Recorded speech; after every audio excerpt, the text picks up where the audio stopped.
Welcome to the Gleeful Meeple, a podcast all about board games where strategy meets laughter and bringing along passengers for the ride is part of the fun. In this episode, we start our nominations of the Pantheon of Board Games for the Gleeful Meeple podcast.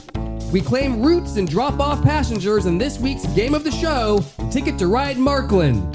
And you, the Gleeples, get to play along as the hosts get put in the hot seat with this week's game challenge. Germany has plenty of sightseeing to be done, and the best way to get around is by train. So pack your bags and choose your tickets because we're going on a rail adventure. Hey, fellow travelers. What's up? Hi, hey, James. It's Emily. Dwayne's here. I think for this week, I'll be JK. Oh, okay. Well, I'll be James then. Seems appropriate. Guys, I've done it. You asked, and I'm delivering. Do you have a limerick? I have a limerick. Let's go. I feel so lucky. There once was a game that made music. Well, really not so, but you might think it. Put your cubes on the stack and the points you will rack. Gray, red, brown, green, blue, yellow. What just happened to this limerick? I'm hoping this is Harmonies. It is Harmonies, Dwayne. I nailed it. Did y'all have a guess? No, it's very fitting that you got the limerick right away. Oh yeah, I love limericks so much. I was thinking with my wait, don't tell me brain, so I thought it was going to be a fill in the blank. Oh. So I was like trying to remember the rhyme scheme that I actually did not listen to the meaning of the limerick. One, yes, I was right there with you. But that's the tricky thing about limericks is depending on what if you're going to end with the board game name, that means your first and second lines have to rhyme with it, right? Yes. So you're and already... that could be tricky. Also, if that's true, I'm not paying any attention to the third and fourth lines because I'm trying to figure out the rhyme based on the first two lines. Anywho. Was Harmonies correct? This is limerick It talk. is correct, oh, yeah. Okay, just checking. Also, I'm right. So how do you like those limericks? I don't know why my brain processing speed is slower today. That should make for a good episode. Yes. Guys, I'm kind of excited. Why are you excited, JK? So I know this is going to air in the end of May, but we're recording this in early May. And within the last couple weeks, I was able to watch Captain America Brave New World or New World Order or whatever it was. I actually missed that one and watched Thunderbolts and realized... Well, let's go back to your confusion of the name title. Because when I sat down in the theater, I was like, I thought this was Captain America New World Order. But it says Brave New World on the screen. They changed it. They actually released trailers. Yeah, they figured New World Order was a little too controversial. Okay. If you call something Brave New World, though, I want some Aldous Huxley references in there, and there were none. So I watched it, and y'all know I'm a big comic book fan. I like my superheroes. I like my Marvel stuff.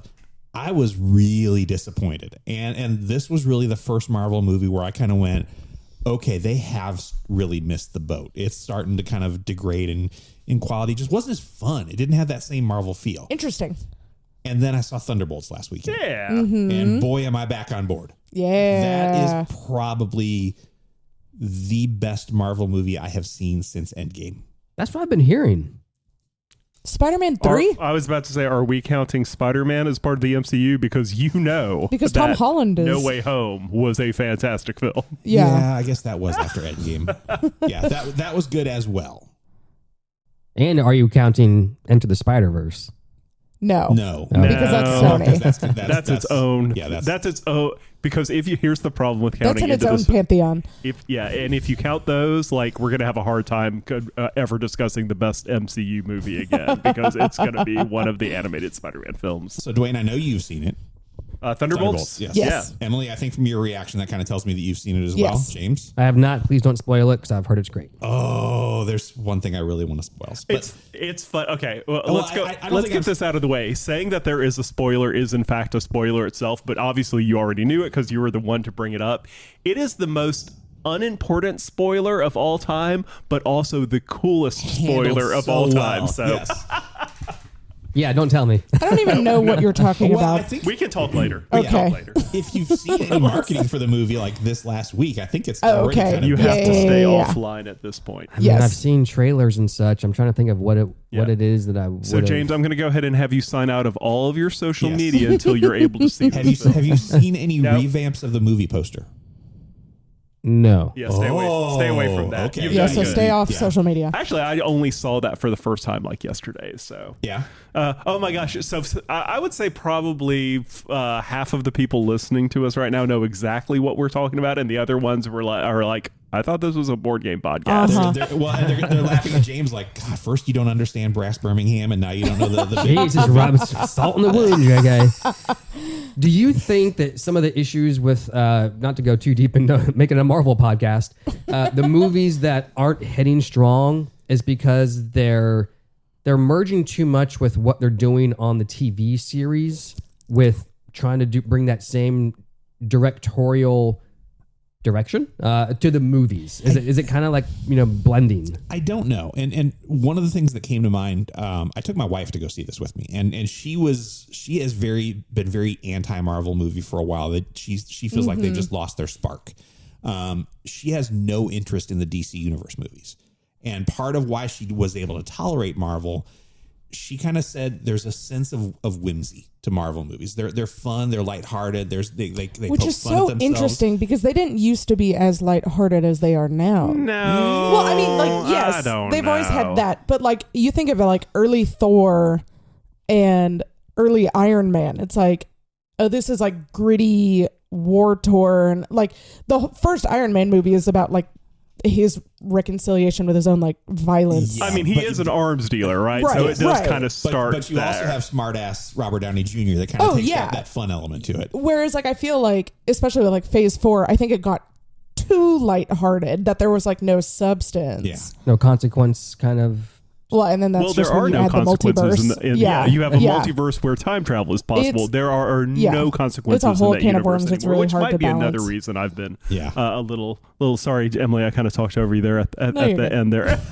Some of the banter in Thunderbolts, chef's kiss, amazing. Yeah, it's really good. It is. Oh no, JK. Here's my concern: is Thunderbolts a better Fantastic Four movie than Fantastic Four is going to be? I think to me, this puts a lot of pressure on the Fantastic Four movie because now you've kind of, Marvel has said, okay, we're back on track. We have figured out what our problem was. This is the type of movie we want to make going forward. And now if Fantastic Four tanks, which it is known to do. Traditionally, Fantastic Four tanks. And that's what Pedro Pascal is in it. I'm like, oh, please don't flop. The trailers have me thinking that the Fantastic Four property is finally in the hands of somebody who knows what they're doing with that, because that's good. They are a comic book series with a very particular flavor compared to everything else on the market. They are not necessarily defenders of the realm. They are science adventurers. Yeah. Speaking of Pedro Pascal, if you want to watch him in an older movie that I'd forgotten about, I rewatched Equalizer 2. He's the villain. Oh, I haven't seen that one. How did a series from the CBS in the 80s become like a legitimate movie franchise and a new series? And they revamped it for TV. Yeah. That's bizarre. I never realized that it had that kind of power. Interesting. Go see Thunderbolts. It's amazing. That should be the TLDR here. Yes. Go see Thunderbolts. It is a lot of fun.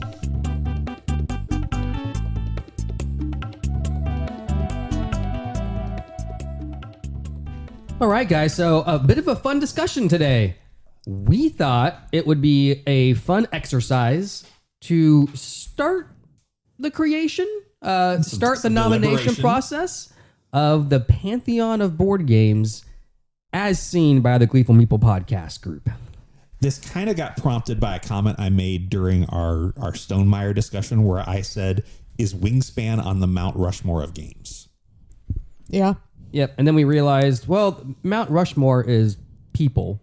And so we might do a Mount Rushmore of like game designers. So is this more of our like Rolling Stones, like top 100? Kinda. Yeah. But if there was like a Hall of Fame, Pantheon of Board Games, whatever we want to end up calling it, right, what games deserve to be in that slot? Okay. And I'd be curious, thinking about this, how did you guys approach picking games that you think are worthy of being listed here? Well, I started with the idea of Mount Rushmore, so I limited myself to 4. And really quickly wrote down 4 games that I thought were the not necessarily my favorite games, but the best games or the most important games, the most impactful games to this in the hobby. I wrote down 4, took one look at it and said, nope, that's not going to work. And crossed off, I think 3 of the 4 and rewrote it and did that multiple times until I finally got to what was my final 4. I don't know. We'll see if any of them actually make the cut.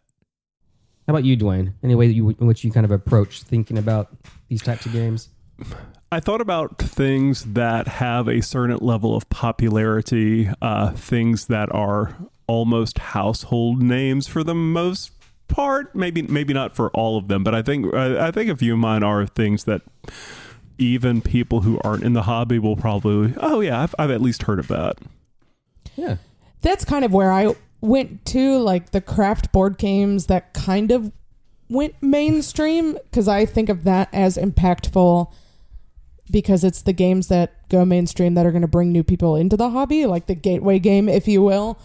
I feel like I am the newest one to this hobby at this table, and so part of my decision making was also kind of like, after hearing people's stories on like how they got into the hobby, sometimes you can find a through line, or you just start hearing the same game come up over and over in conversations and in stories and in collections. And so that's kind of where I was thinking with my list. Yeah, similar things for me. I was trying to pick games that have kind of had an indelible effect on the hobby long term. But then also I wanted to kind of try and pick games that are pushing it forward. So newer games that are kind of becoming tent poles in the hobby.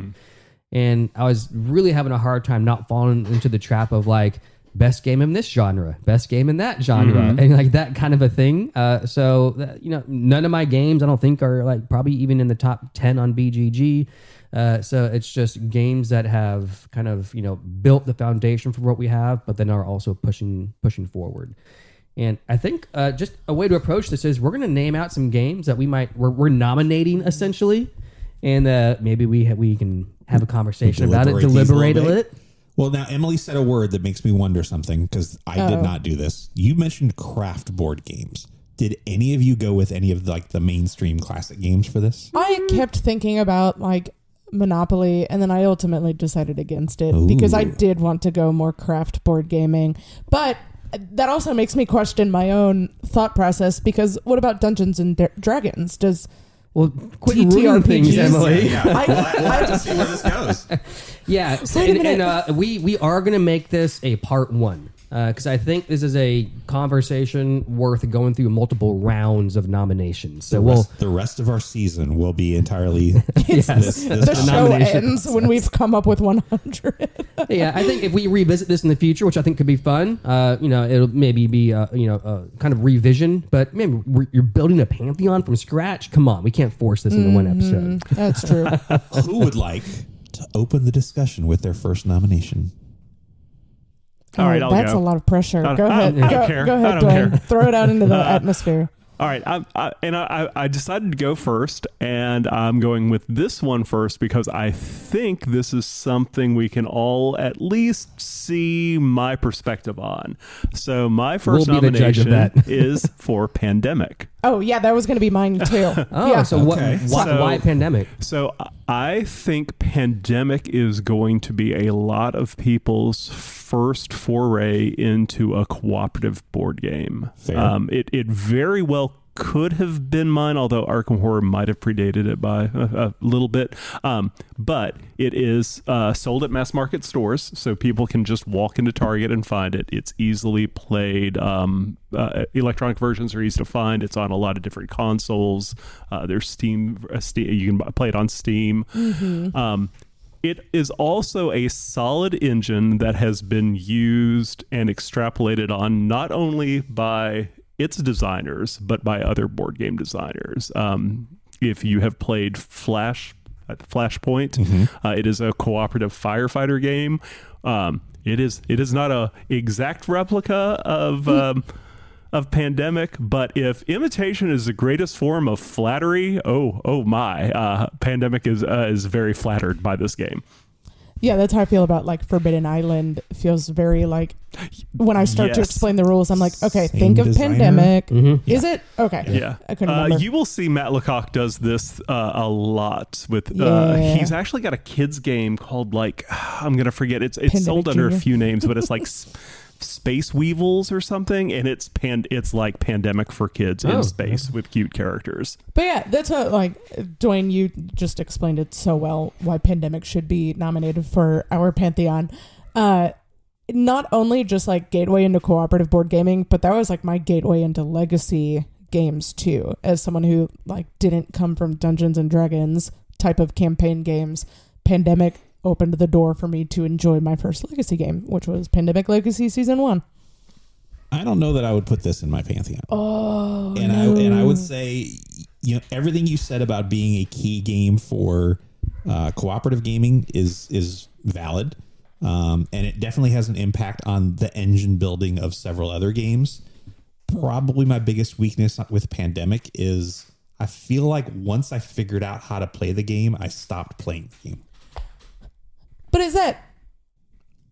I don't think that's a con. Or, I mean, like, I don't think that diminishes the impact it's had so far. I'm not sure I understand what you mean.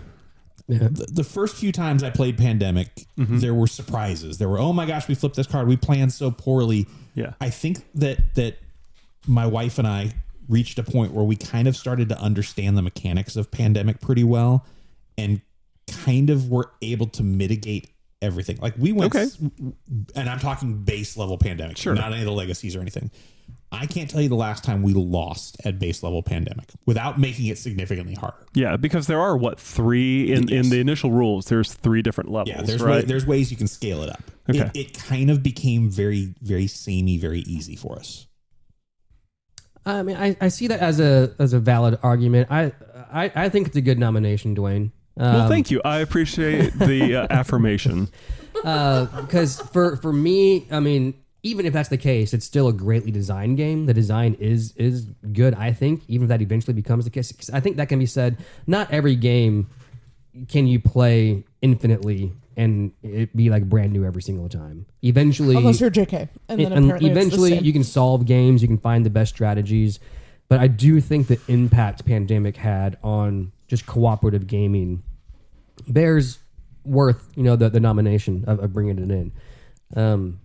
Even if it's not someone's first cooperative game, if there's a different first cooperative game, it's likely because of Pandemic. Yeah. And that's a huge piece of the hobby now is co-op gaming. So I think it does set up an interesting element when you're going with non-board gamers. When you bring out Pandemic, and you're like, oh, no, we're not playing against each other. We're playing against the game.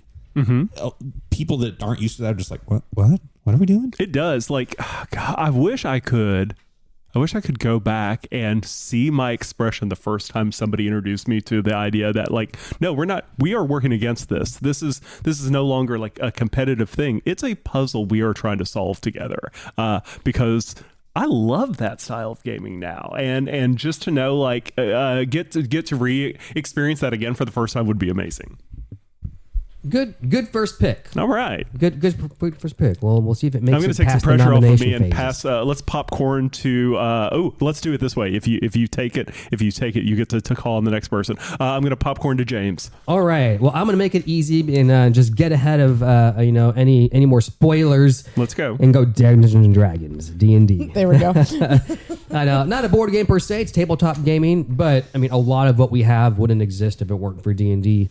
And I mean, we could make this an entire episode about Dungeons and Dragons, but a lot of pen and paper, storytelling, world building aspects of board games, and when it comes to tabletop, anything owes its weight in gold to Dungeons and Dragons. Like it fundamentally changed or put us on the course that we are on today. So that's my nomination. Do I need to argue D&D? I was about to say, I'm afraid no. JK is gonna just put it back on me here. No, I hadn't considered D&D. I have notes for you. I came because I knew this was going to happen, so I came prepared. And I'm probably expressing my age a little bit here. Dwayne and I are closest. Were there other tabletop RPGs prior to Dungeons and Dragons worth noting? Worth noting? I don't think so. Nothing that's coming to mind. So not only is it probably the most popular IP in role-playing games, but it also kicked off the whole genre. Everything from secret agents, futuristic, whatever you want. Yeah, I'd have no issue with that being in the Pantheon. I took it when I started reporting my top 100 games of the year every year. I think the first couple of years I had Dungeons and Dragons in it, and I took it out just for arbitrary reasons that I wasn't playing it enough. But it's pretty pivotal in terms of the game landscape. Yeah, I mean, games that have character creation and all that kind of stuff.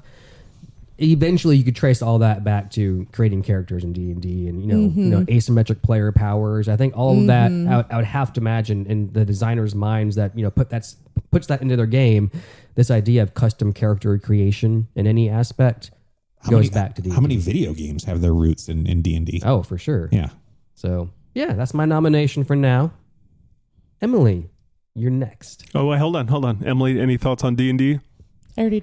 Oh, did you? Okay, Yeah. Good. My time to shine. Yeah. She was talking in between her chair squeaking. I know.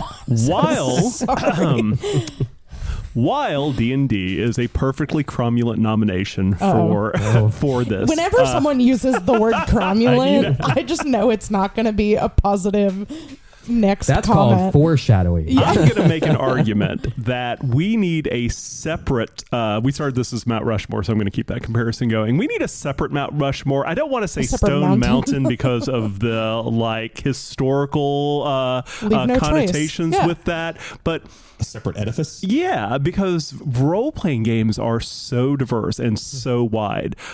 They're also doing things that board games aren't capable of doing, because it is, oh God, this sounds so cheesy, but I'm going to say it anyway. It is literally the power of your imagination when it comes to role-playing games. So it is an important game, and it is genre defining, and it has given birth to so much. But if we are talking board games, I'm going to say no, it's got to. We've got to. It gets a lifetime achievement award. Okay. Well, so since I brought it up, I have an opportunity to counterpoint that, and my counterpoint would be: I think any subgenre of our hobby could have its own pantheon. Okay. Wargaming pantheon, Deck RPG building, pantheon. yeah. Train game pantheon, all that kind of stuff. But what games of each genre impact the hobby as a whole? D&D is the only one that affects all of them, I think. It's the only one that has its tendrils across the board when it comes to tabletop anything. Mm-hmm. And so that would be my counterpoint. As I think you could absolutely have a separate pantheon just for RPGs, but D&D has its hands in all of it from the beginning. So that would be my counterpoint. Because I feel like D&D is how we get Cthulhu Death May Die, for example. And we get dungeon crawlers. Absolutely. Yeah. Absolutely. There are some there's some crossover there. But to respond to, if I may have 10 seconds to respond to James, we do have a board game geek and a role playing geek as two separate entities of the same site. So okay. Well, it's nominated. We'll see if it makes it. It is I see why it was nominated, and it did cross my mind as well. You've just broken my mind. There's actually a role-playing geek? Yeah. Yeah. I have never known that. And the reason you don't know it's sort of combined on the site, but you do have to switch tabs to see role-playing games. Oh my gosh. We're going to have to stop this episode right now while I go do some research. All right. Now I'll go. Catan.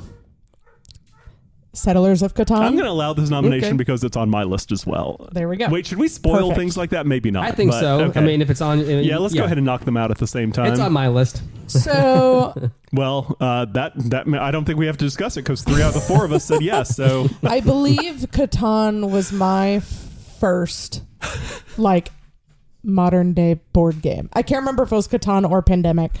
And it is still, I think, a titan of every Gen Con like I've gone to. They had the pin trading at the last Gen Con. That was a lot of fun. And it was just an adorable, like, the fact that they're just still marketing like the same game. Like with now I'm losing. Oh, like Ticket to Ride. Like it's a different Ticket to Ride every year, whatever.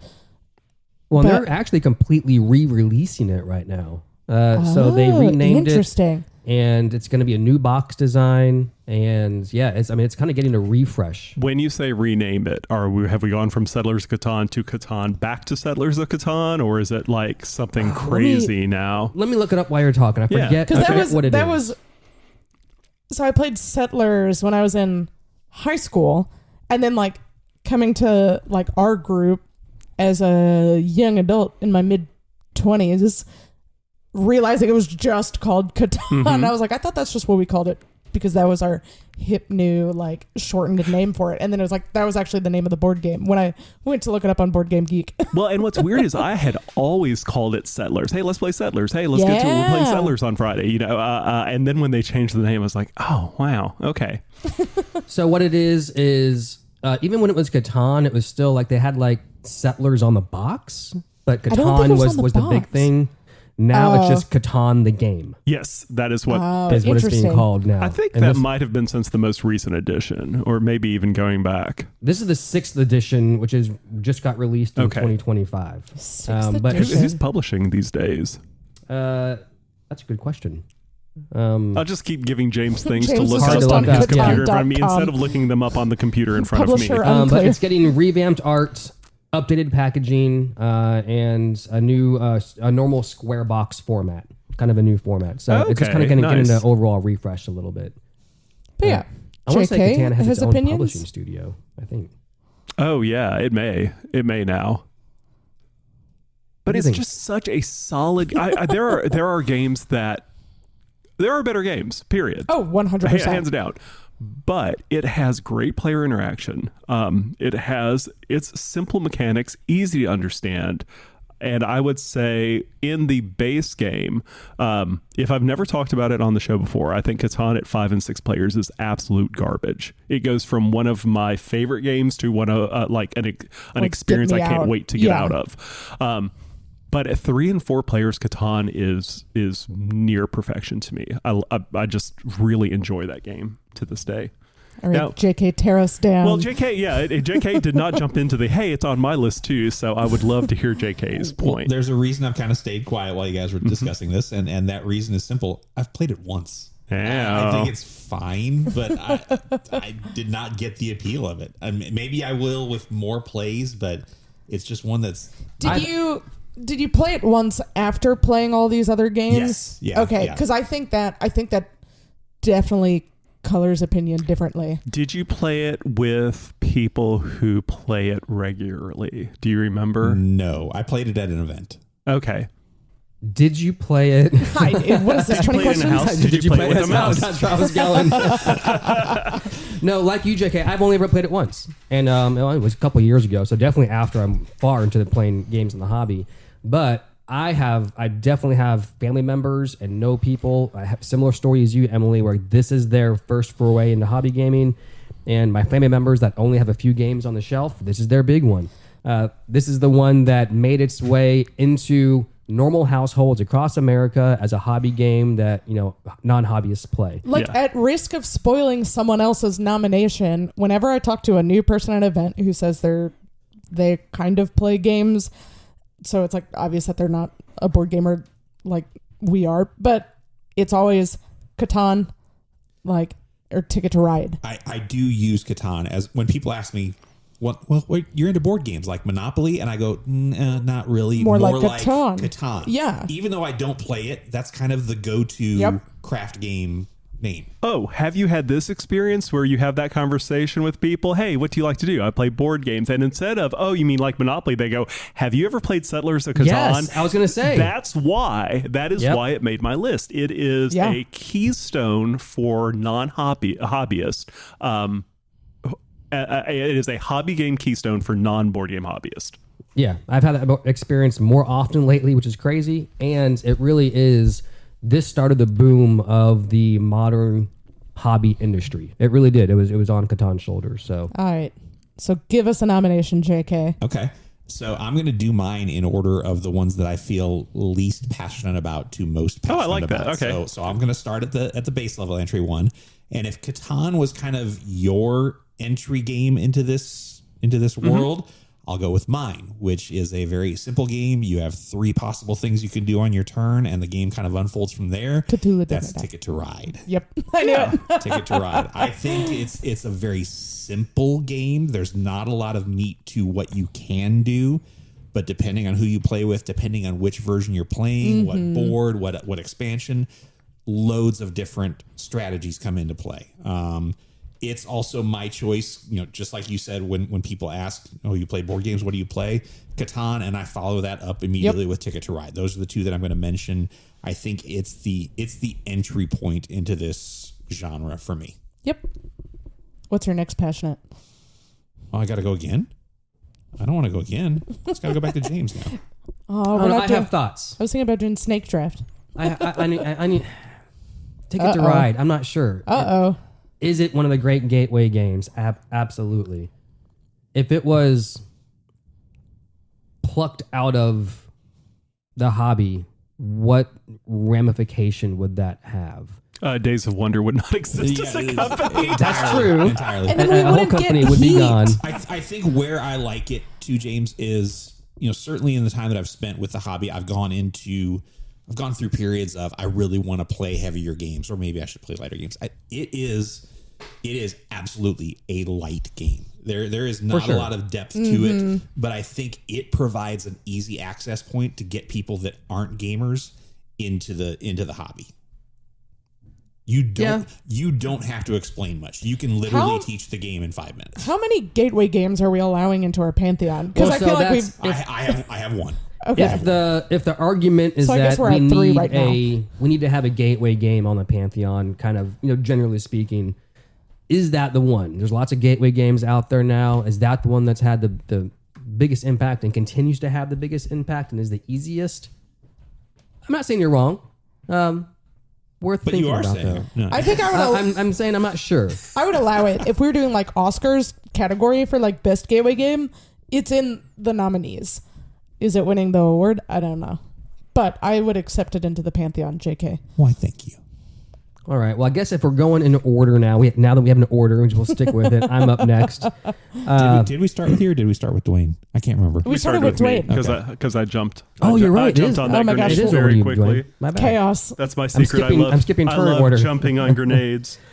This is a progressive turn order conversation. This is one of those weird games where it changes every round. So here's the thing. We kind of already hit 2 of my games with Catan. So with Catan as my second game, I will bounce back to James for yours. Oh, okay. I like that. See. Yeah. I'm going to bring one that I think created not just a new trend, but brought back a focus on a new style of gaming that was once previously kind of relegated to boring themeless games.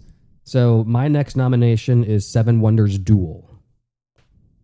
I think it created a new renaissance for 2-player board gaming. Ooh. Whereas before this came out, most 2-player only games, specifically 2-player only, were really relegated to just abstract games. Oh, or abstract. Like or card games. I could say that. But abstract stuff like chess and those kinds of abstract strategy games. Was Stratego 2 players? Yes, it was. I remember that from my childhood. Uniquely 2 players until I think in '96 they released Ultimate Stratego, which was a 4-player version. Interesting. And okay, there were a couple of, so I was going to mention that there were a couple of 2-player games over the history of board gaming, but nothing like Seven Wonders Duel that literally set off a whole new. I mean, once it came out, yes, we have. You called it this year, JK. This year's the year of the duel. It absolutely is. And it still is, for sure it is happening. But even games that aren't named quote unquote duel, there are so many 2-player only games coming out now. I think on the backs of the success that Seven Wonders Duel proved that you can release a successful product and make money on it and it be 2-player only. So let me ask you this, and I'm not necessarily degrading Seven Wonders Duel, but by nominating a game because of what it specifically did for 2-player gaming, are you saying that there's an inherent weakness in craft board gaming for games being less fun at 2 people if it's not intended for 2 people? There's 100% a weakness. No, I don't think they're less fun. I just think there's something to be said where a designer can create a game space, a decision space that is only for 2 people. Right? There's plenty of games that also play 2 people. Okay. But that game also, when they're designing and making it, they have to consider, well, it's not just for 2 people. It feels like it unlocks like a whole new experience. It does, yeah. Like just having a game that can be like 3 to 6 people is like whatever. Like that's a huge pool. But it's like thinking about it, it's like, okay, well now we're going to limit it to 2 people. How can we still make it interesting without just putting a theme on chess? How can we do that? And like, yeah, I feel like some of the creativity just like really excels in that kind of space. I think a lot of larger games, you know, when they go to 2-player, okay, we'll cover up this space with that, cover up this space with that, and they have to find a way to make it work because most games really are designed for more players, but of course they want to reach more people, and so they find ways to, you know, here's these extra rules to bring it down to make it more constrictive. And to have a game designed from the ground up just for 2 players and the cadence and the pace of the game be set up for that, I think is just unique. And I don't know that we would have as many 2-player only games right now if it was not for Seven Wonders Duel. Even games like Caper and Caper Europe and all those kinds of games, I don't know if they would exist if it wasn't for the success of Seven Wonders Duel showing that it can be done. That was the first of the duel games. Mm-hmm. Yeah. Okay. So that's my nomination. Somebody else want to deliberate first? So this is one I would not have nominated myself. I think it's a little overhyped. However, I think you make a good argument for it being the first of a huge genre that even this year, when I see the duel games that are coming out, there's quite a few of them. So it is an interesting nomination and one that I feel like I could support. Yeah, it's the catalyst. Like Catan's not on my list because I think it's an amazing game, but it was a catalyst for something, and this is the same for me. I do also think I don't think it's overhyped. I think it's great. Better with the first expansion for sure, but that's a whole separate conversation. I see where you're going with its importance as the first duel. Here's my flaw with this game in particular. And this is being pedantic, but I'm going to say this anyway.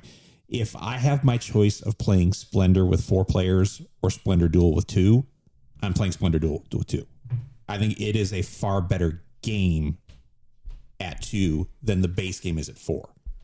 But for Seven Wonders, if I've got the option to play with 4 or more players or play Seven Wonders Duel, I want to play the big game. I think it's the better game.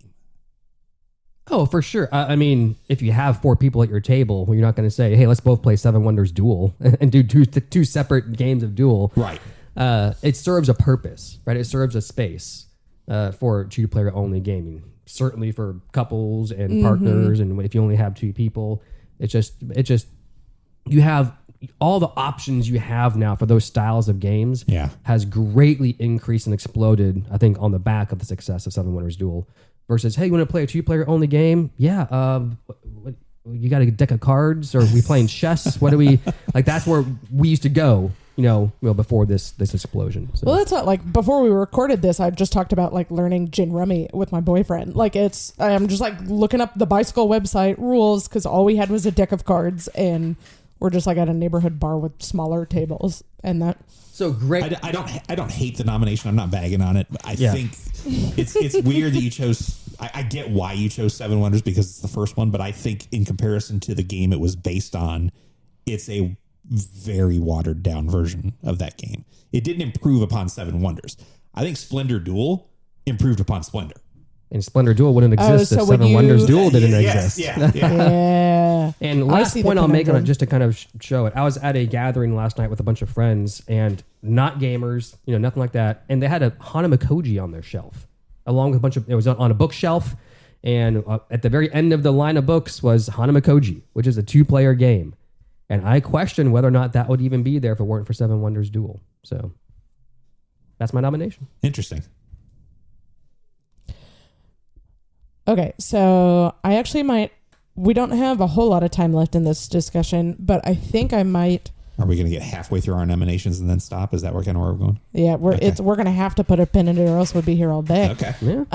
But I am thinking we definitely need a social deduction game in our Pantheon. And I was having a hard time because I was thinking of coup, because that's kind of like bluffing, actually. Mm-hmm. But then I was also thinking about Ultimate Werewolf.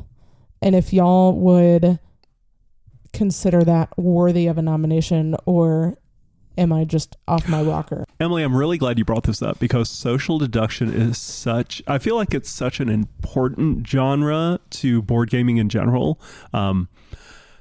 Because I think it kind of mixes some of the party game atmosphere with the strategic thinking that we've grown to love with like our midweight games. Yeah, and I think there is. When I talk about, I do like pontificating about social deduction games quite a bit. And when I think about Werewolf versus some of the newer social deduction games, a lot of the newer games like Secret Hitler, for instance, have a lot of information that you're divulging to characters that there's like a record on the table, right? Werewolf doesn't have that level of strategy to it, but it does have. Oh, I noticed James voted when Emily was up for nomination, and I don't really know why he did that. So does that mean James is a werewolf? There is some deduction, hence the name going on.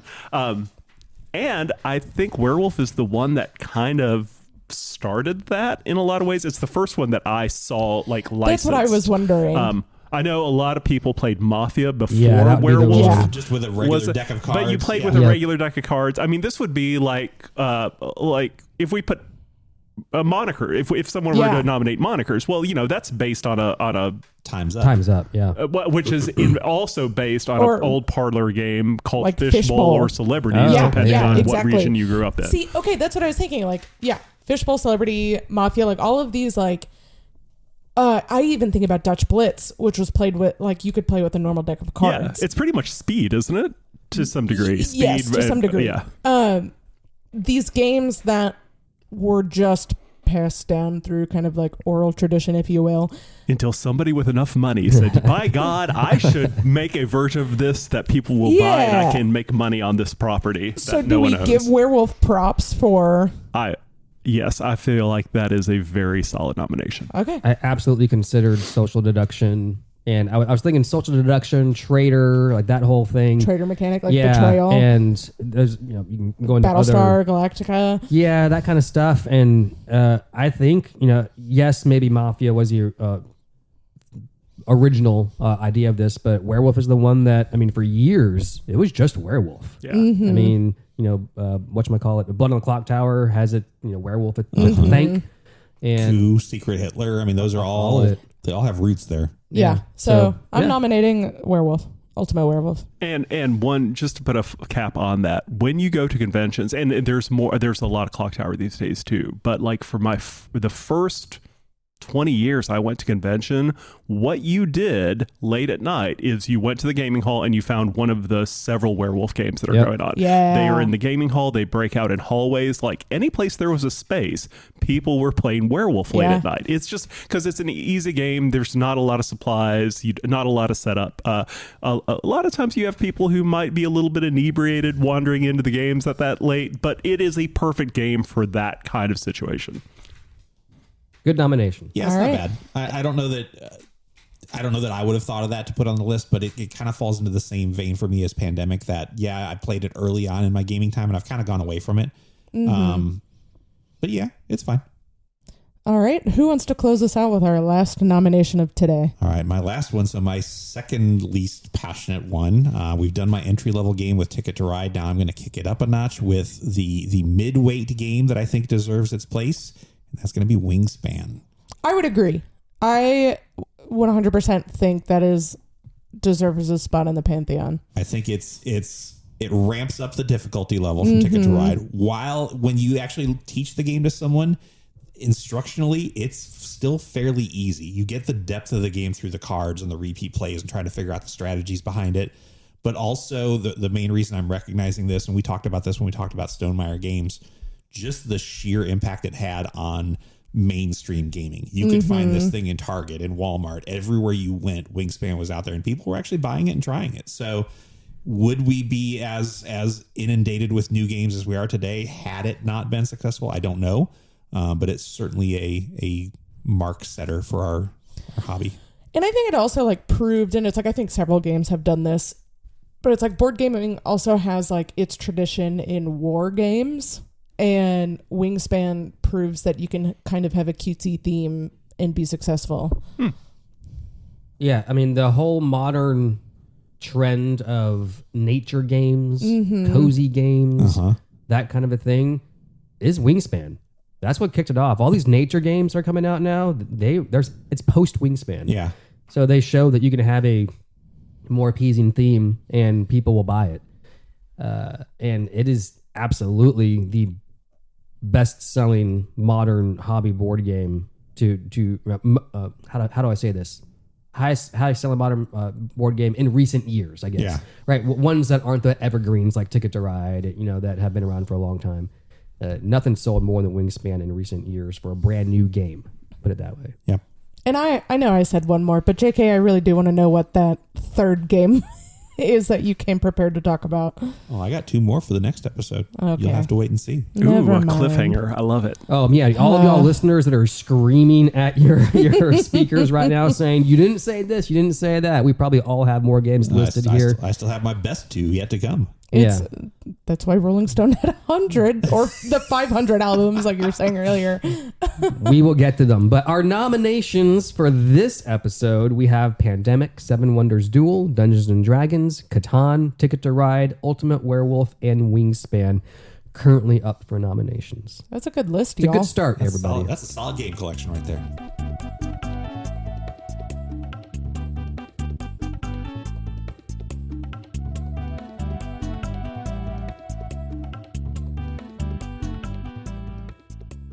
All right, Gleeples, this episode's game of the show is Ticket to Ride Marklin Edition. It was published by Days of Wonder, designed by Alan R. Moon. Art is by Cyril Dijon and Julian Duvall.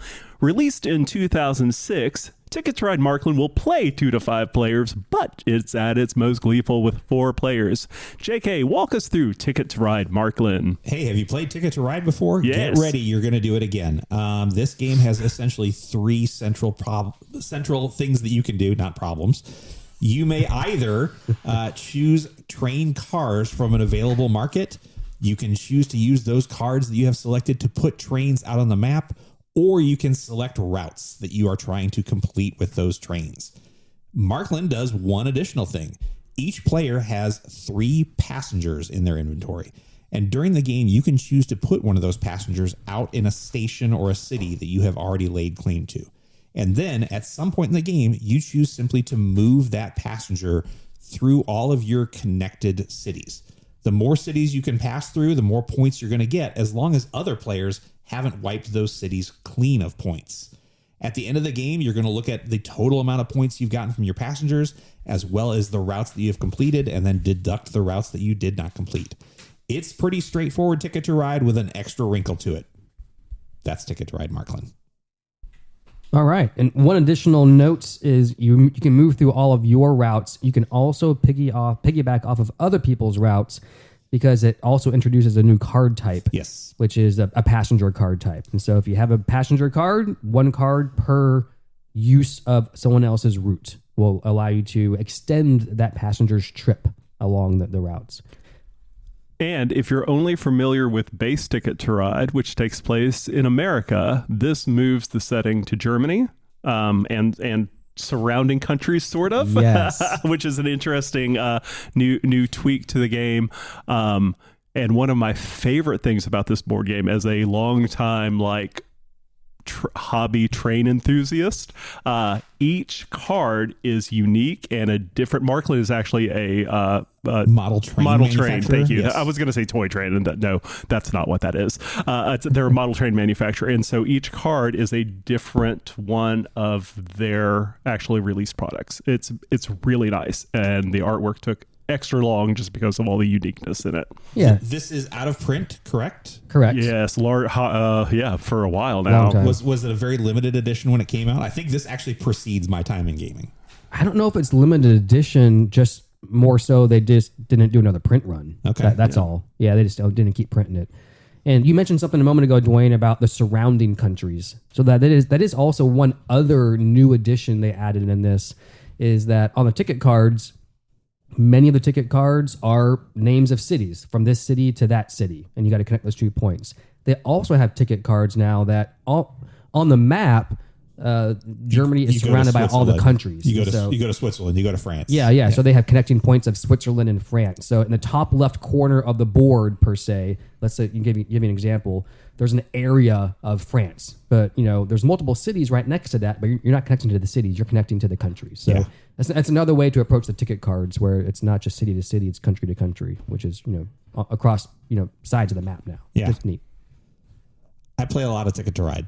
It's obviously, I just talked about it for the Pantheon of Games. It's one of my all-time favorites. This was the first time I'd been able to play this game, just because I've never encountered it in the wild anywhere. Yeah. Wow. I enjoyed it. I think I glossed over a portion of the rules early on in the game, in that we only had 3 passengers. I thought they were going to cycle through and we could continue to redo them over and over again as we expired them. So I think I was the first person during the game to utilize a passenger to send them down the rails. I don't know if I would have done it that soon if I'd realized that. It ended up being lucrative, but maybe not enough. Yeah. It's kind of like a limited resource, because if you're the first person to get there, though, you get all the points. I got the biggest point total on the board at that time. Yes, at that time, but your routes weren't that long. Yes. That passenger mechanic, I tried to go into Ticket to Ride Marklin with an open mind. I've stated before that I'm just not a fan of Ticket to Ride personally. It was a great entry game to the hobby for sure, but it lost its desire real fast. I think I need to get you on some of the heavier maps. Potentially, because I was really hopeful. I was like, okay, this is it. People keep telling me, like, do the smaller boxes. You'll love Ticket to Ride. And as soon as, like, one of the routes... No, it was like as soon as like 2 of y'all sent your passenger down a route that I was just waiting to put my passenger down. And so by the time I was ready to move my passenger along my route, none of the point totals were there. I was like, okay, never mind. I hate this game. Is that a flaw with the game or a flaw with Emily's strategy? And that's a very great question, because I think part of it is a flaw in my own strategy. I don't do well with games like that. And that's part of why I don't like Ticket to Ride either, because it pushes me out of a comfort zone into a decision space that's like, do I take another route, or do I just try to now go for longest road to try to make up for the points that I could have won or lost by picking up another route? It's like, especially with the America map, like taking routes can be so risky depending on where your existing routes are. I like that with the smaller boxes. I wasn't as scared to pick up more routes, and like I think I picked up more routes, and like they actually ended up being perfect and like really easy to like add on a couple more rails. But I could not get into the passenger game quickly enough.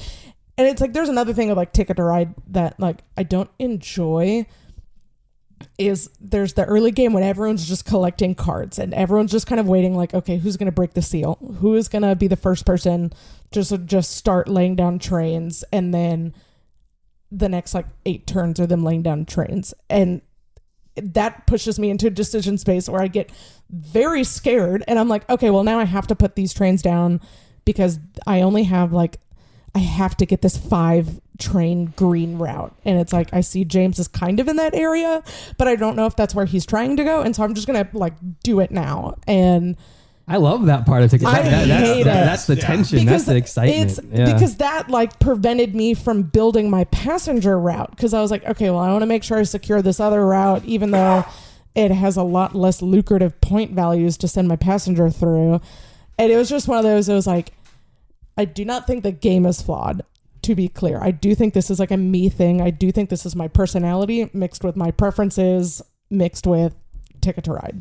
I felt very concerned through a lot of the game, and this was as a game that James chose as the game of the show, but we happened to pick that out of Dwayne's collection and play that. So it's a game that Dwayne already has some familiarity with. And through the early part of the game, Emily, you, James, and I were kind of neck and neck, like holding together very solidly in points. And Dwayne was lingering way behind. And I was very, very, very ill at ease during this whole time of what is he setting up that we're about to get flustered with here. I base that. I typically have two Ticket to Ride strategies. It is either like and none of them are like what I would consider normal strategies. So my one strategy is kind of ignore the route the route cards, destinations, ignore those and just get all of the longest tracks on the board, because those are worth 18 or 21 points depending on how big the routes go. My other strategy, and that is the strategy I went with in this game, which is why I was lingering so far behind. Another strategy that I like to play in this game is something that I learned watching people play this at conventions, like for tournaments, and that is, I noticed very few people take train cards or claim routes early on in the game. What they do is they farm the destination deck for like perfect routes. And I've seen this go on for several rounds, the first few rounds of the game, which I think is an interesting way to play, but it's also a strategy I haven't quite perfected. And so I tend to go for this, like, just grab the large route strategy or the large track strategy. Yeah, spend the first few turns getting the perfect overlap of tickets so you can use as few trains as possible to get the most amount of points. I could totally see that. Yeah. But this throws in, Marklin throws a wrinkle into that strategy, I feel like, because instead of one deck to choose from, you now have a long and a short destination deck to choose from. Another change. Okay, I loved that. That is actually okay. Emily found something she liked about the game. I do have aspects of this game that I enjoy. I loved going to the countries. I loved that, like, that was an option. It makes the smaller boards feel a little bit less crowded, I feel like. But yeah, I would love that in base game Ticket to Ride, because I think that's what keeps me from taking extra routes in base game. Because it's like, okay, I'm all in like the Southeast US. And then if I pull the route that spans the east to west Seattle of to northern, Boston. yeah. If I pull that route, like, I'm toast. You're losing 21 points. Yeah. And so I'm just too risk averse for Ticket to Ride base. Have you played Ticket to Ride Europe? No, this was my first foray into non-base Ticket to Ride. Okay, The Ticket to Ride multiverse. Europe is great because it introduces, I think it's train stations, if that's what they call it, but it allows you to connect with other people's routes to help you mitigate. I would love that. if you get blocked off from something. Yeah. So they did that.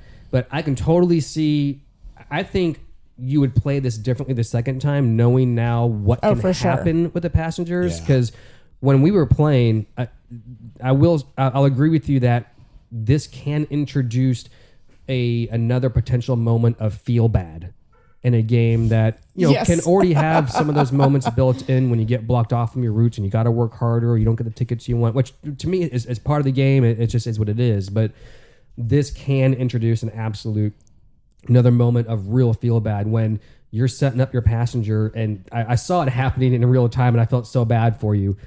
We all ran our passengers before you, and by the time you could, there was nothing left. And I was like, oh, Emily just got absolutely wrecked and screwed. And so it was like, I had to take longer to move that passenger so that I could connect it. Because I basically made almost a triangle of routes.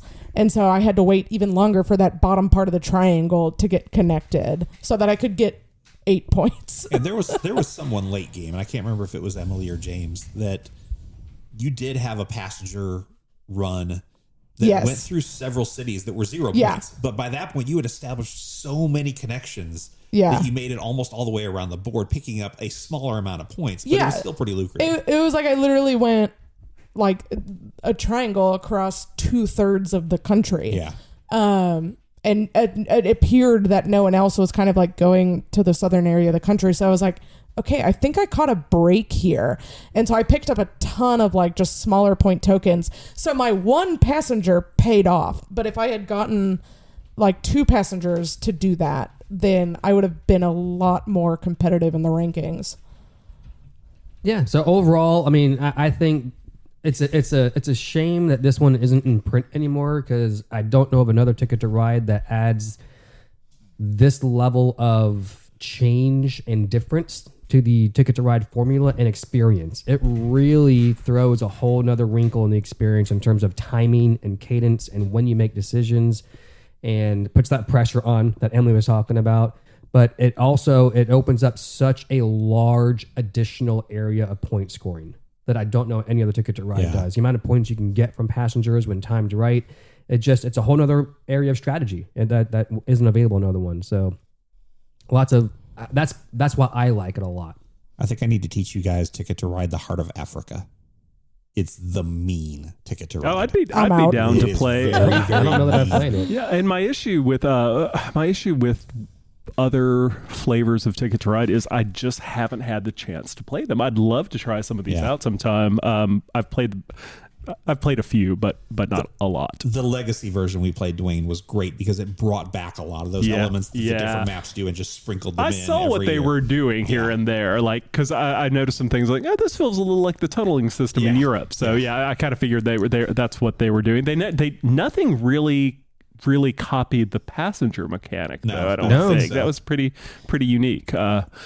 But yeah, I was going to say this is my second favorite Ticket to Ride, second only to the Legacy version, because that was a really cool experience for me. I haven't played it yet. No spoilers here for me. I love Ticket to Ride. This was just another wrinkle, another way for me to enjoy it. This is an absolutely keep it to play.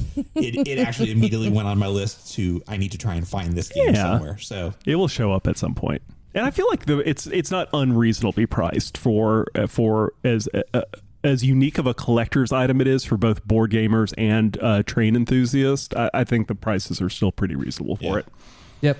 I've seen it pop up for $60 to $80 sometimes, so it's not terrible. I agree. Keep it to play for me. Really enjoy it. If you do come across it and play it, be nice to it. Be gentle. Whoever owns it would appreciate that. They can't find another copy. It's rare.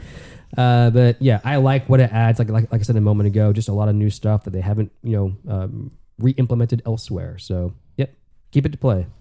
I'm gonna trade it away. I am still optimistic on this Ticket to Ride adventure that I will find a Ticket to Ride that I enjoy thoroughly. I'm gonna make you a convert at some point. I will make it happen. This just did not convert me yet, so I'm gonna trade it away.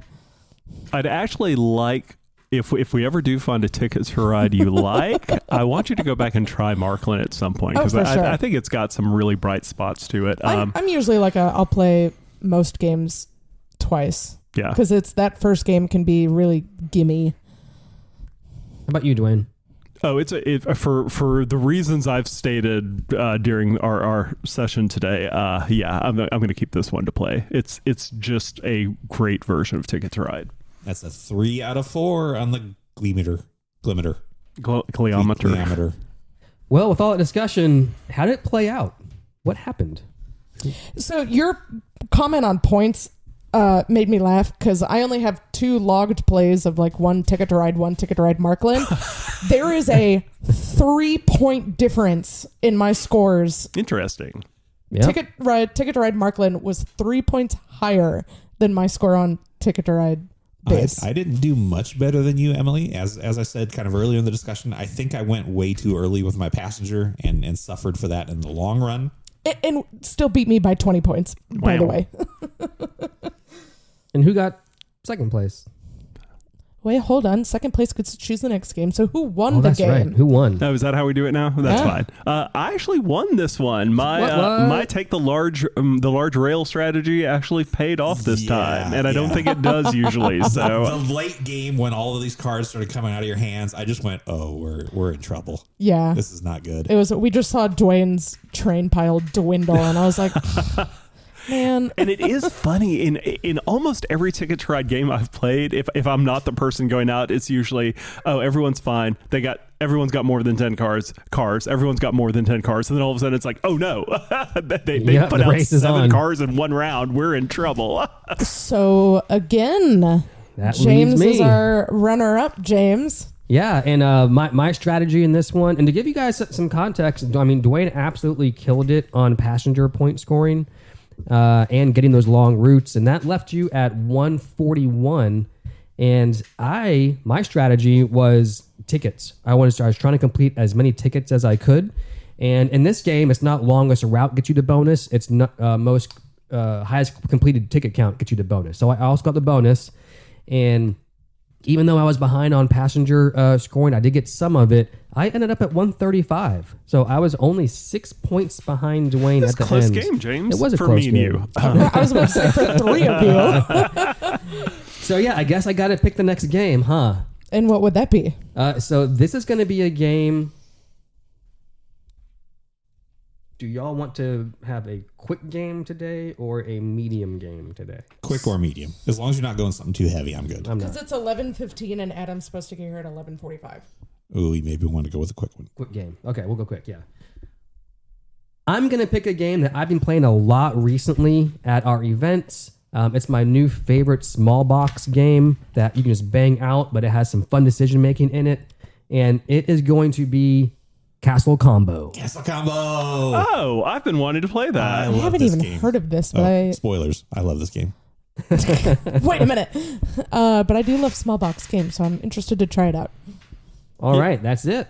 Fantastic. I've seen this pop up at a lot of events, so I'm excited to give this a try. Speaking of trying out games, is there a game you'd like us to try out? Have thoughts about Castle Combo or any other games we've discussed? Shoot us an email for a chance to have your comments read on a future episode. That email address is pod@gleefulmeeple.com.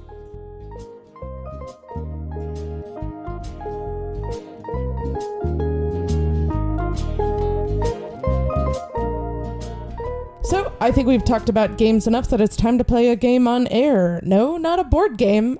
A game about board games. This week, JK has brought something for us. You know, when you have a game day at your home, it's important that you have snacks, that you have a great game table, a well-lit room. But what can really set the ambiance for that game? Background music.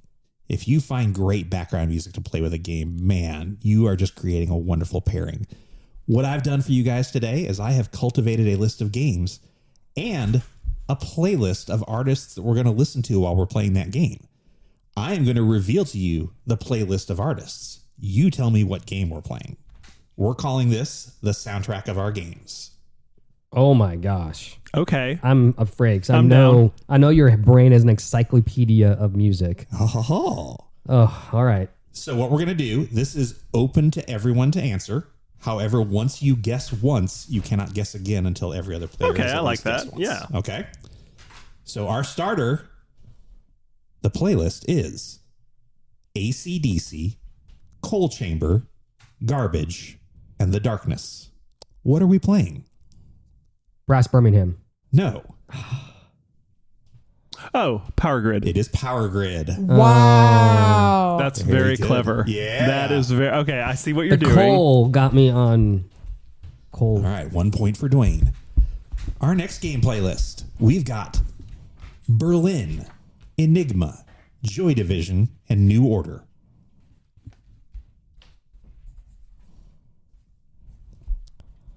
Berlin, Joy Division. Enigma, and New Order. These are bands? These are all bands. Axis and Allies? Axis and Allies is not it. I like where you're going, though.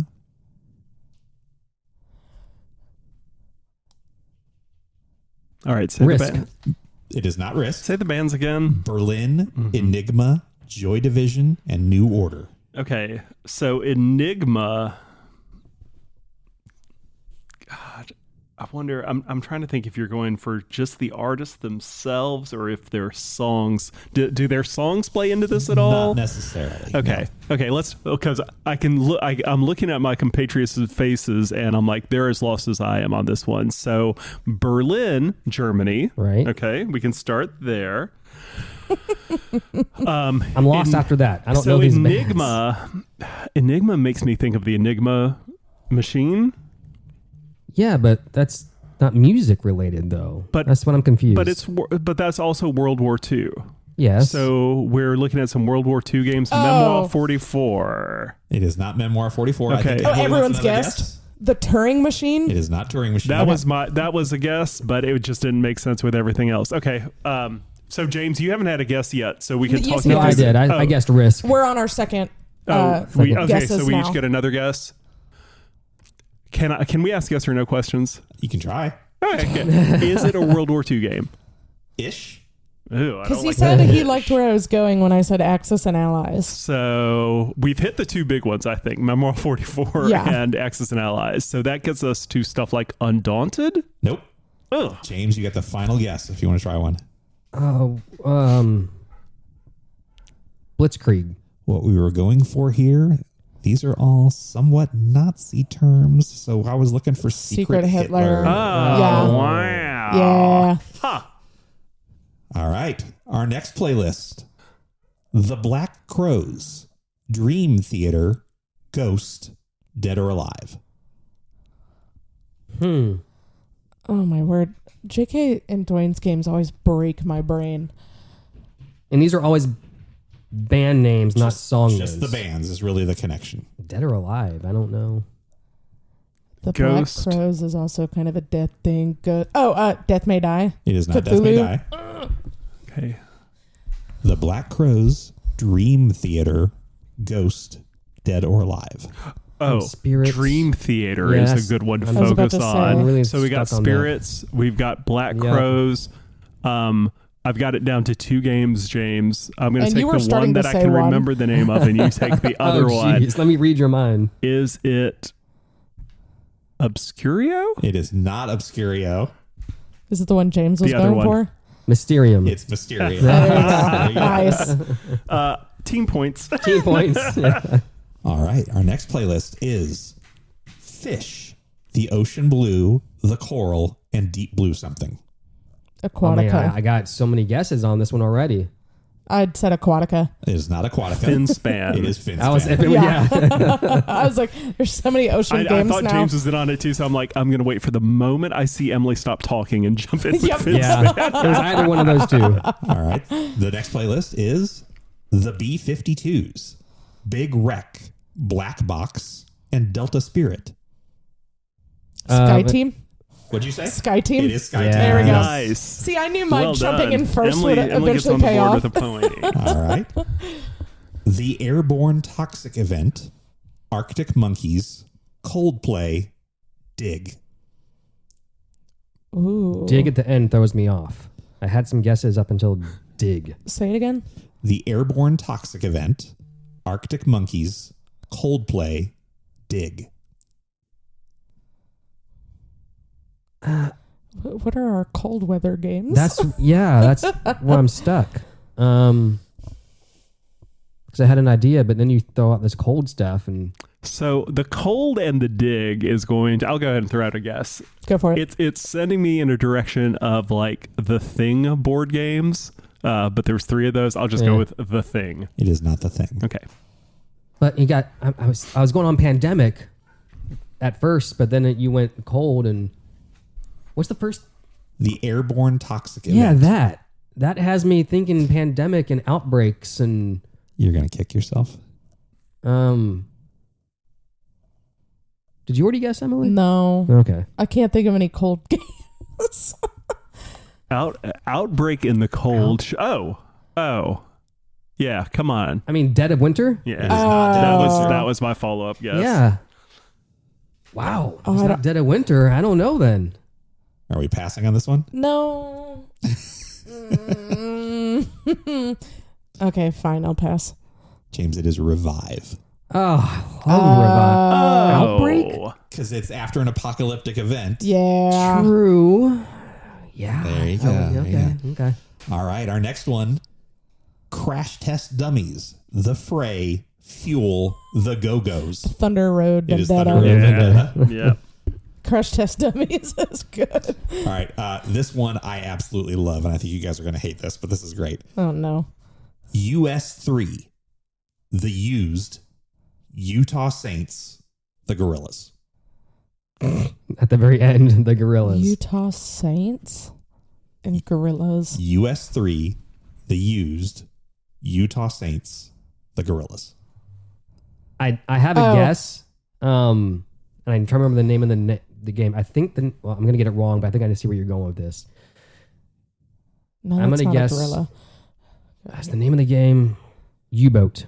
No. But y'all see what I was going with that? No. No.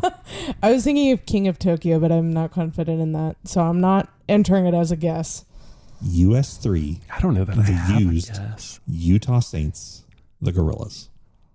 The Used and the Gorillas feel like the biggest hints here. Because I don't know US3. All right, There's I'm a lot gonna of just U's happening I'm there. just gonna make a guess. To It is a lot of U's. Arc Nova. It is not. Emily, do you have a guess? Zularetto. It is not Zularetto. You guys might not know this game. It's got art by Vincent Dutrait, and the game itself is just okay. But it's called After Us. Oh, yeah. I don't know It's that. No. post-apocalyptic where Monkeys. primates take over the world. Nice. After Us, if you look at my iPod, the 3 band names that come after Us are US3, boo. The Used, and Utah Saints. There you go. All right. Our next playlist. Chapel Roan. Heck yeah. The Church. Faith No More. Oh, there's The so Guess many. Who. Guess who? What? Chapel Roan. There's the Abbey game The JK Church. just played. Faith Yeah, No More. Mystery of the It Abbey. is Mystery of the Yeah. Abbey. Okay. Thanks I was for like, the I don't. assist, Emily. Yeah, I got you. All right. The Carpenters. Cobra Starship. The Hives. Sting. Honeybuzz. Apiary. Apiary. Let's the go. Space Bees gave it Yeah. away. Gross. Good job, Emily. The Butthole Surfers. Go Are on. are you censoring? No. Oh, that's the name. That's the name of the band. The Butthole Surfers. The Beach Boys. Erasure. Joywave. Santa Monica. Nope. I feel like that is was this a the Reiner? solid This is the guess. Reiner Knizia game. Oh, surfboards. Longboard? Longboard. Longboard. We're gonna get. You're welcome, Is that Emily. for Emily? Lay up gets for that? Emily. I don't want to do it. Let's The curveball there That was was go. gonna put her ahead, but the curveball okay. there was erasure. But what's another word for erasure? Board wipe. Wipeout. Oh, Ow. Nice. All right. All right. Our next one. Shiny toy guns. Everything but the girl. Heart. The Killers. Final Girl? It is Final Girl. Oh my gosh. Can we Good end one, the Emily. game? I'm Emily's actually running ahead away of a with game this. challenge for Killing it. once. this is her game. All right. Cage the Elephant. The Animals. Crowded House. Arc Looking Nova. Glass. Arc Arc Nova. Nova. It is not Arc Nova. Go. Dang We it. all guessed. We all guessed. Zularetto. It is not Zularetto. Cage the Elephant. The Animals. Oh. Crowded House. And Looking Glass. Agricola. Nope. No. Take a guess so I can guess again.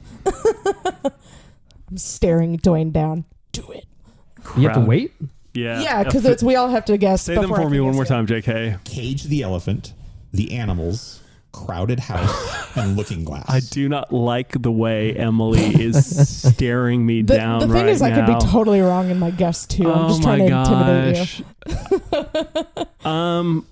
I've got two that I feel like are good guesses. I'm gonna go with Parade. No, sir. Oh. Okay. Is it Three Ring Circus? It is not. Okay. I was looking for Habitats. Oh. Okay. Yeah. Are you saying Blue Orange? I was saying Blue Orange. Our next one. Amy Winehouse. Europe. Iron and Wine. The Mamas and the Papas. Viticulture. It is Viticulture. Yeah. Yes. I'm too slow on these. All right. Next we have Maroon 5. Living Color. Deep Purple. King Crimson. Red Rising? No, ma'am. That's a good thought with the red, though. Maroon 5, Living Color, Deep Purple, King Crimson. Oh, I see what you're doing here.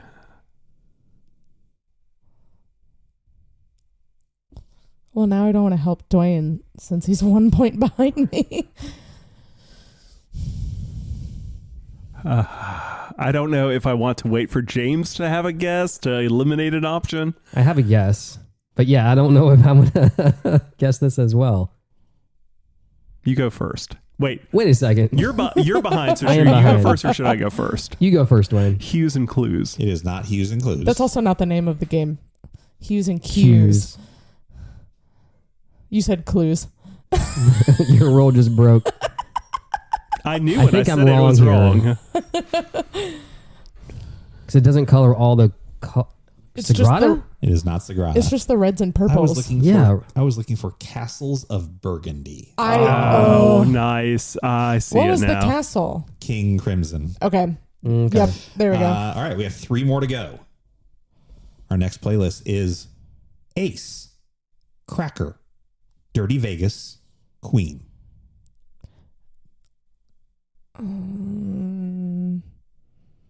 There's several. You wouldn't play a Las Vegas game after putting Vegas artist in the playlist, right? I don't know that I would or wouldn't. We have Ace, Cracker, Dirty Vegas, and Queen. I don't know where the cracker would.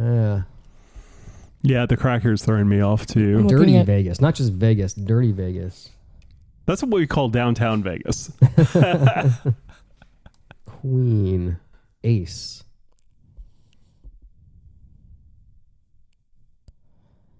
The cracker, like Cracker Jack, and so then you have the Royal Vegas Royal Casino. It is not Royal Casino. Is that a game? I don't know of that. No. No, it's not a game, but oddly counts as a guest still. So Wait a minute. Okay, go ahead, guys. it's the crackers throwing me off. The only thing I'm trying to fit a whip into this somehow. I think the Royal Casino thing is the new version of Vegas, the dice game. Thank you for legitimizing my the new version out of is thin like air guess. Royal Casino or Casino Royale or something like that. Yeah. Yes, that's definitely what I was you're going talking about for sure. Yeah. Is it? Can I ask a question? You can ask. You can try. Does it deal with Vegas? Yes. I mean, it does Vegas is actually in the deal with playlist. Vegas. I wasn't sure it was a red herring or you know. Yes. That's the answer I was hoping for. Strip poker. Ace, Cracker, Dirty Vegas, and Queen. Does the order of the artists matter? Not necessarily. Okay. I didn't think so. Especially not in this case. Okay. I like the fact that y'all have picked there's an odd man out. That's a vital clue. Trying to read Is it Dwayne's trying to mind. point us? I mean, I can start making Las Vegas themed guesses. I don't know that I love them. If you make a guess, I'll give you a clue. Okay. James, go ahead and go first. So after I guess, I can. I'll say I will go with Vegas Showdown. It is not Vegas Showdown. Okay. I'll go with Vegas, the dice game. It is not Vegas the dice game. An extra clue for y'all. It is currently very popular at Gleeful Meeple events. Oh man, I haven't been to an event in too long. Well, it can't be Harmonies. Exactly. I was like, Thunder Road is very popular at Gleeful I Meeple was just events. thinking the lately. problem is I don't know what's popular at events because I'm always playing Thunder Road these days. Our friends are just yelling at us. Oh, I know. right now. I know. I don't know. I was trying to get you guys to guess The Gang. Oh, where you are using yes. poker hands to break into a vault. And to break into a vault, you often need a safe Cracker. Boo. I'm so mad. Yes. I'm so I was on mad. the right track My with poker. rage knows no All right, bounds. 2 more to go. The penultimate playlist. Oasis, David Gates, Duncan Sheik, Sahara Hot Nights. Through the desert. No, Through the desert. I know it now. Dwayne is so angry at himself. Say it again. Oasis, David Gates, Duncan Sheik, Sahara Hot Nights. How do you spell Duncan Sheik? DUNCANSHEIK.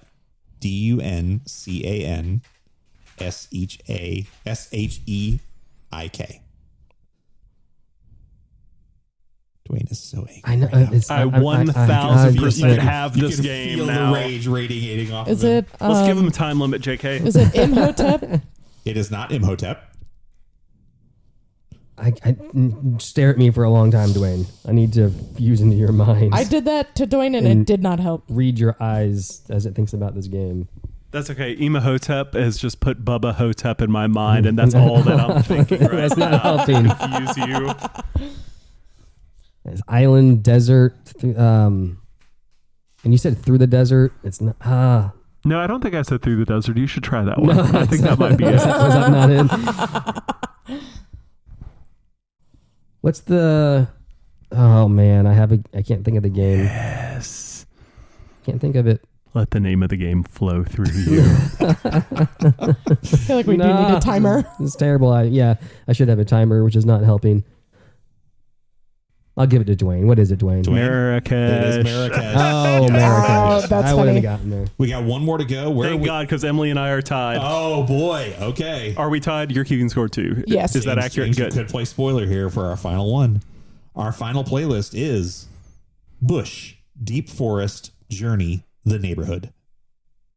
Welcome to. No. That is a good guess. I almost said that, and I'm so glad you did, because I was like, I don't think that's it, but my impulse wants me to say it. Say it again. Bush, Deep Forest, Journey, The Neighborhood. I'm actually going out. I'm actually okay going out on a tie with this one if we need to. If we stop now, we can both win. Yes. Because I will tell you right now, I do not have a guess for this one. Neighborhood and Welcome to is a really good guess, actually. Now, And the more they I have think bushes about and it. neighborhoods. Yeah. I thought for parks. sure. There's parks. Yeah, that was a Man. great guess. Bush. What's the second? Shot my shot. Bush, Deep Forest, Deep Journey, Forest. The Neighborhood. Journey. It's the neighborhood thrown in with all of the. Deep forest. Yeah. Because I think about Forbidden Jungle. I think about Clank.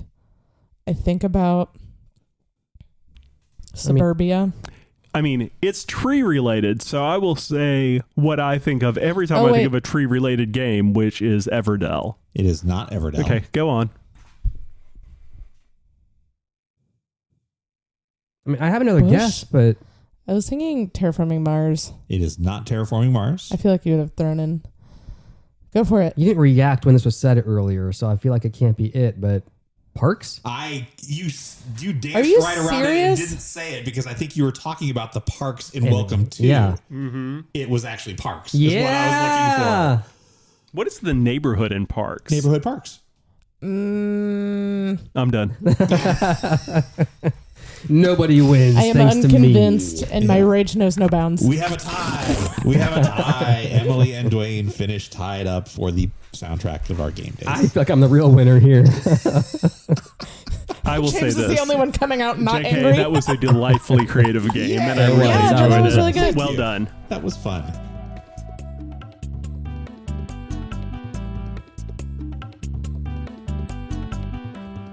Guys, I think that's going to do it for us today. Wow. What a day. Stay tuned for more part 2 on the debates of the Pantheon of Games. But for now, we're going to say goodbye and thank our sponsor.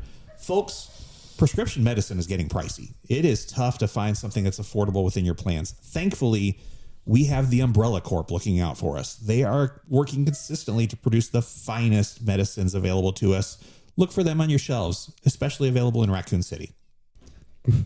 Okay, since you brought up the Umbrella Corporation, I have to share this. Remember the original Evil Dead movie, Resident Evil movie? Yes. That first trailer they did, where it's just it starts with an Umbrella yes, Corp commercial. Brilliant. It was great. Great move. Thanks for listening, folks. You can email us at pod@gleefulmeeple.com or find us on Instagram at gleefulmeeplepod. It is late May. Come see us at some of our events in early June throughout Nashville. Peace. Bye, Gleeples. Bye, everybody. Bye.